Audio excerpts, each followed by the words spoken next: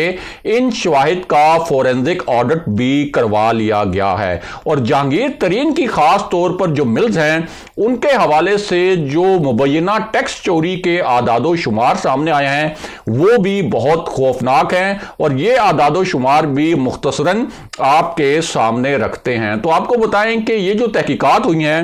اس کے مطابق F B are کی ایک جو آڈٹ ٹیم تھی اس نے جہانگیر ترین کی زیر ملکیت ایک شوگر مل اور جو دیگر ان سے جڑی 5 ملیں تھیں ان کا جب آڈٹ کیا تو پتہ چلا کہ 2015 سے لے کر 2019 تک تقریباً ان ملز پر 7 ارب روپے کا ٹیکس جو ہے وہ عائد کیا گیا، 7 ارب روپے کا۔ اور آڈٹ ٹیم کی کارروائی مکمل ہونے پر یہ جو ٹیکس کی مالیت ہے اس میں اضافہ بھی متوقع ہے، یعنی یہ مالیت جو ہے وہ 7 ارب روپے سے بھی زیادہ ہو سکتی ہے۔ اس کے علاوہ مخدوم خسرو بختیار، مخدوم ہاشم جہاں بخت اور مخدوم عمر شہریار کے جو خاندانوں کی ملکیت رحیم یار خان گروپ ہے اس میں جو شامل شوگر ملز ہیں ان میں 4 سال کے عرصے میں ٹیکس ڈیمانڈ کی جو مالیت بتائی گئی ہے وہ بھی بہت خوفناک ہے، اور یہ مالیت بتائی گئی ہے 9 ارب روپے۔ اس کے ساتھ ساتھ جو شریف خاندان کی ملکیت میں جو شوگر ملز چل رہی ہیں اور رمضان شوگر ملز بھی جس میں شامل ہیں ان پر بھی ٹیکس ڈیمانڈ کی جو مالیت ہے وہ 8 ارب روپے بتائی گئی ہے ایف بی آر کی آڈٹ ٹیم کی جانب سے، اور اس مالیت میں بھی اضافہ ہو سکتا ہے۔ اب اس پوری صورتحال میں شہزاد اکبر جو وزیر اعظم کے مشیر داخلہ ہیں ساتھ ہی مشیر برائے احتساب بھی ہیں، انہوں نے آن ریکارڈ جہانگیر ترین کی ملوں کے بارے میں کس نوعیت کے انکشافات کیے ہیں۔ تو ان کا یہ کہنا ہے کہ ہماری جو تحقیقات ہیں جو ایف آئی اے نے کی ہیں ان میں ثابت ہوا ہے کہ ذخیرہ اندوزی اور یہ جو پورا سٹے بازی کا عمل تھا اس میں جہانگیر خان ترین کی مل بھی شامل تھی۔ اس کے علاوہ انہوں نے اس کا طریقہ کار بھی بتایا کہ یہ سٹے بازی اصل میں کس پراسرار طریقے سے ہوتی رہی۔ شہزاد اکبر کا کہنا ہے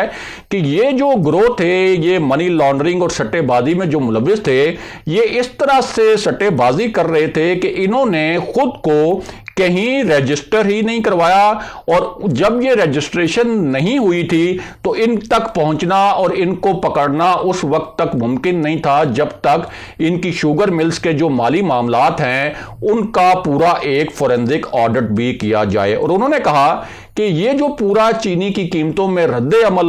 جو رد و بدل ہوتا رہا ہے وہ ان تمام شوگر ملز مافیا کے جو 5 ارکان ہیں خاص طور پر ان کی ملی بھگت سے ہوتا رہا ہے۔ اب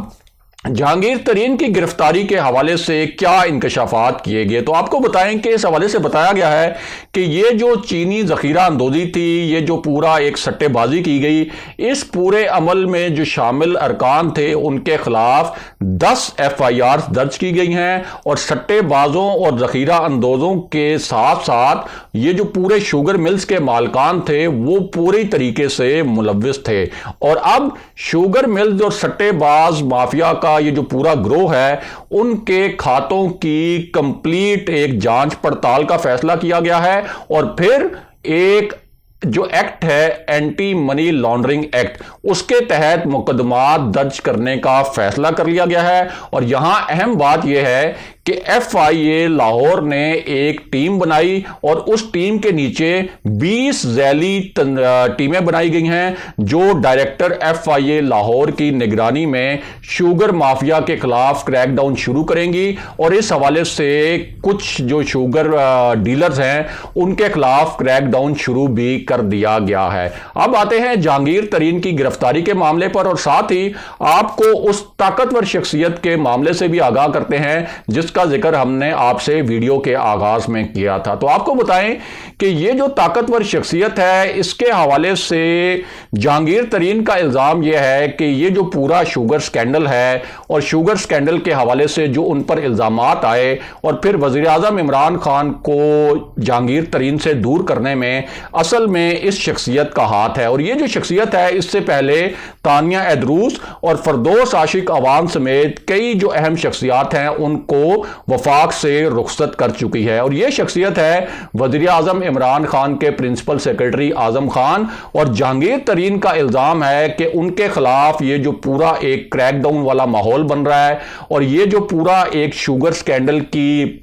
مبینہ پلاننگ کی گئی یہ اعظم خان اور شہزاد اکبر نے مل کر کی، کیونکہ یہ دونوں چاہتے تھے کہ جہانگیر ترین کی گرفتاری ہو۔ اور اب یہ جو شہزاد اکبر نے اعلان کیا ہے آن ریکارڈ کہ جہانگیر ترین کی ملز بھی جو ہیں اس سٹے بازی میں اور ناجائز منافع خوری میں شامل ہیں، اور ساتھ ہی انہوں نے کہا ہے کہ ہم نے یہ فیصلہ کر لیا ہے باضابطہ طور پر آفیشل حتمی طور پر کہ اینٹی منی لانڈرنگ ایکٹ کے تحت یہ گرفتاریاں کی جائیں گی۔ اور یہاں ایک بہت اہم بات یہ بھی ہے کہ جہانگیر ترین جب لندن سے واپس آئے تھے تو ان کی لندن سے واپسی پر بھی ان کے خلاف اور ان کے بیٹے کے خلاف 2 FIRs درج کروائی گئی تھیں، اور اس سلسلے میں بھی جہانگیر ترین کا کہنا تھا کہ ان FIRs کے پیچھے بھی شہزاد اکبر اور اعظم خان ہی شامل ہیں۔ اگلے پروگرام تک کے لیے خدا حافظ۔